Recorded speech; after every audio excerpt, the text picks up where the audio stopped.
இப்போ நிறைய பேருக்கு இதில் ஒரு கன்ஃபியூஷன் இருக்கும். என்னோட தொகுதியில் வந்துட்டு என்னோட தொகுதியை சார்ந்து இல்லாமல் பிற தொகுதி மக்களும் பிற மாநில மக்களும் இங்கே இருக்காங்க அப்படின்னா அதை எப்படி நான் மேனேஜ் பண்ணுவேன், அது இந்த சாஃப்ட்வேரில் மேனேஜ் பண்ண முடியுமான்னு கேட்டிங்கன்னா கண்டிப்பாக முடியும்.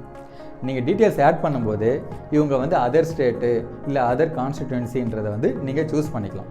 ஸோ இது மூலயமா உங்களுக்கு ப்ரியாரிட்டி கிஃப்ட்டை வந்துட்டு உங்கள் தொகுதி மக்களுக்கு நீங்கள் ஃபஸ்ட் ப்ரியாரிட்டி கொடுத்து நீங்கள் கொடுத்துக்க முடியும்.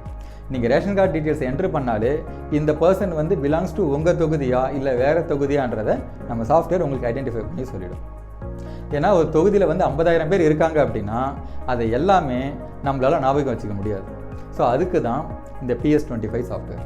இப்போ நீங்கள் உங்கள் தொகுதிக்கு கொடுக்க வேண்டிய நிவாரணத்தை வந்து இதில் செலக்ட் பண்ணிட்டீங்க, இதில் வந்து நீங்கள் க்ரியேட் பண்ணிட்டீங்க அப்படின்னா இப்போ இந்த நிவாரணம் அதாவது உங்களோட உதவி வந்து பொதுமக்களுக்கு எத்தனை பேருக்கு போய் சேர்ந்துருக்கு எத்தனை பேருக்கு சேரலை அப்படின்றத ட்ராக் பண்ணுறதுக்கு தான் நம்ம டிஸ்ட்ரிபியூட் ஸ்க்ரீன் சொல்லிட்டு ஒரு ஆப்ஷன் வந்து வச்சுருக்கோம். இது மூலிமா உங்களோட நிவாரணம் வந்து எத்தனை பேர் கொடுத்துருக்கீங்கன்றது அவங்களோட ரேஷன் கார்டு நம்பர் போட்டு நீங்கள் என்ட்ரு பண்ணலாம், இல்லை ஓட்டர் ஐடி நம்பர் போட்டு நீங்கள் என்ட்ரு பண்ணலாம். இந்த மாதிரி என்ட்ரு பண்ணுறதுனால இத்தனை பேருக்கு வந்து இன்னைய டேட்டில் வந்து நீங்கள் கொடுத்துருக்கீங்க அப்படின்னும் போது ஆட்டோமேட்டிக்காக இன்னும் கொடுக்காதவங்க லிஸ்ட்டை வந்து ஒரு எக்ஸல் ஃபார்மேட்டில் நீங்கள் டவுன்லோட் பண்ணுற மாதிரி அதை யூஸ் பண்ணிக்கலாம். நீங்கள் டவுன்லோட் பண்ணி அதை பிரிண்ட்டும் போட்டுக்கலாம். அதை எடுத்துகிட்டு போயிட்டு கூட நீங்கள் ஃபீல்டு ஒர்க் பண்ணுறவங்ககிட்ட கொடுக்கறதுனால அவங்க அதை பார்த்து வெரிஃபை பண்ணிவிட்டு கொடுப்பாங்க.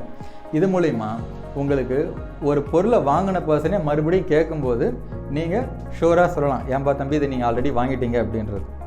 சரிங்களா?